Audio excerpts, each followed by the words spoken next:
बात करते हैं एक ऐसे तंज पर, एक ऐसे सवाल पर जो देश के प्रथम नागरिक, देश के महामहिम राष्ट्रपति जी पर किया गया है।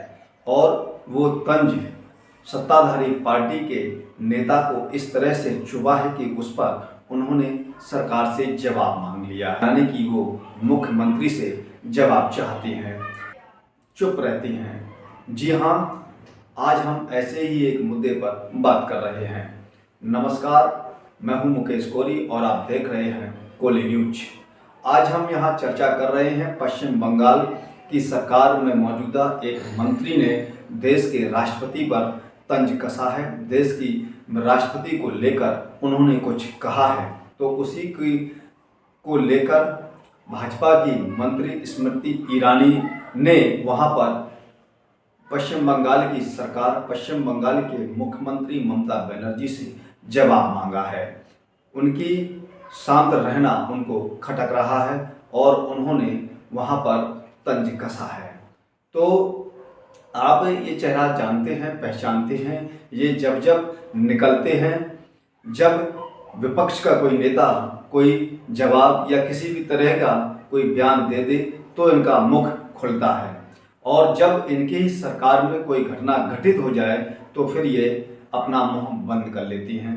आपने देखा कि गुजरात के अंदर एक कैफे को लेकर किस तरह से प्रश्न खड़े किए गए, तब इन्होंने किस तरह से अपने ही परिवार को बचाया। ये वहाँ पर शांत रहीं, वहाँ पर ये सिर्फ इतना बोलती रहीं कि हम पर झूठे आरोप लगाए जा रहे, लेकिन बाद में वही कैफे इनके पति के नाम कढ़ा तो इन्होंने अपनी बोलती बंद कर ली।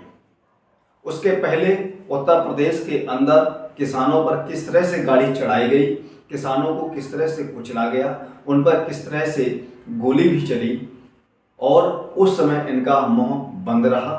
और उस समय इन्होंने सरकार से ये नहीं कहा कि इस मंत्री को पार्टी से कब निकालेंगे या उस मंत्री को सरकार क्यों बचा रही है, इस तरह पर ये शांत रही। ये इनकी खूबी है।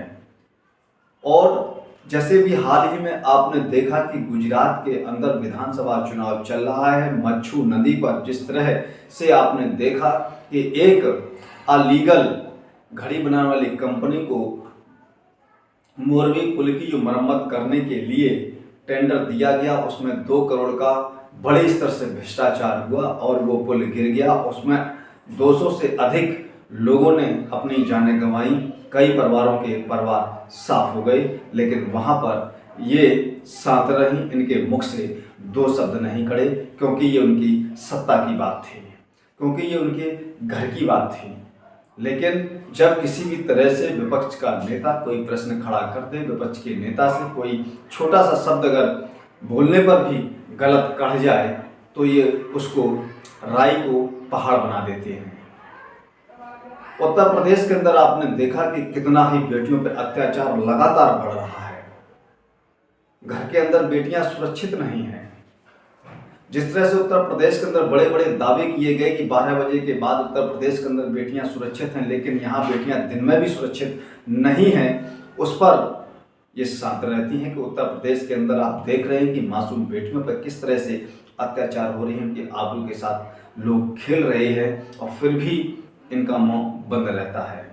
इस बात को भी छोड़ दीजिए, आपने अभी हरिद्वार में देखा कि भाजपा के नेता ने किस तरह से होटल के अंदर अपनी बात को मनवाने के लिए उस बेटी को मार दिया, और उस बेटी को मरने के बाद भी इनका मुख नहीं खुला। वहाँ पर इन्होंने सरकार से जवाब नहीं मांगा, वहाँ पर इन्होंने सरकार पर प्रश्न खड़े नहीं किए। ये 2 तरह की भाषा समझ में नहीं आई।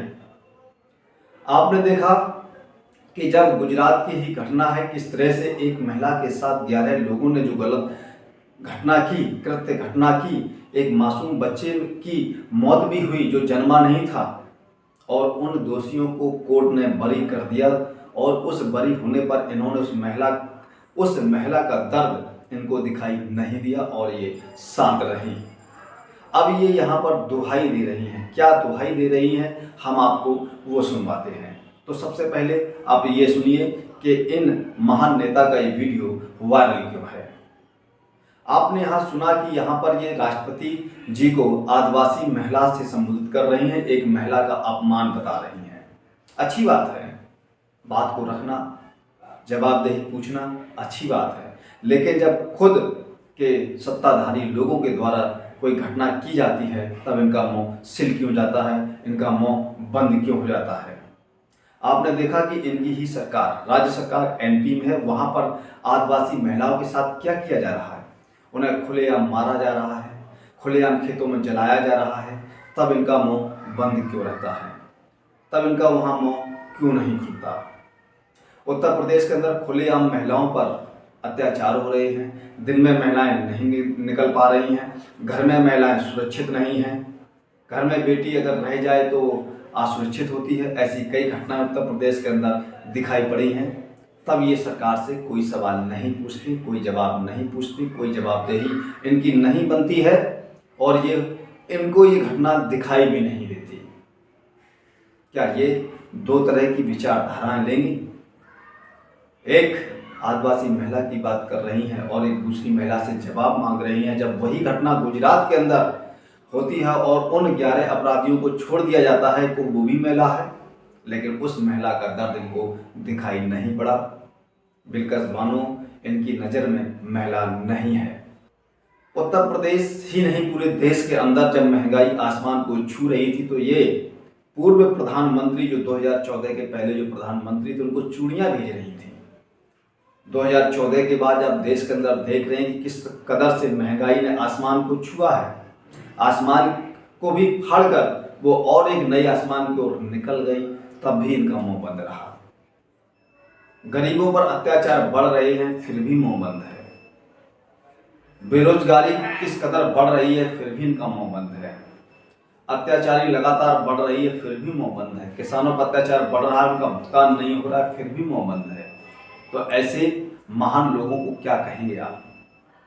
ये लगातार झूठ पर झूठ बोलते हैं। किस तरह से भारत जोड़ो यात्रा में इनका झूठ पकड़ा गया कि राहुल गांधी ने यात्रा तो शुरू। आपने हमारी खबर को देखा, आप अपनी राय जरूर दें और राय देने के साथ साथ खबर को लाइक एंड शेयर करें। हमारे चैनल को आप ज्वाइन करें और अभी तक हमारे चैनल को सब्सक्राइब ना किया हो तो नीचे जाकर सब्सक्राइब बटन पर क्लिक करें, साथ ही बेल आइकन पर भी प्रेस कर दें, जिससे कि हमारी पढ़ने वाली प्रत्येक नई खबर की अपडेट सबसे पहले आपको प्राप्त होगी। हम फिर मिलेंगे एक नई खबर के साथ, तब तक आप हमको इजाज़त दीजिए। जय भारत।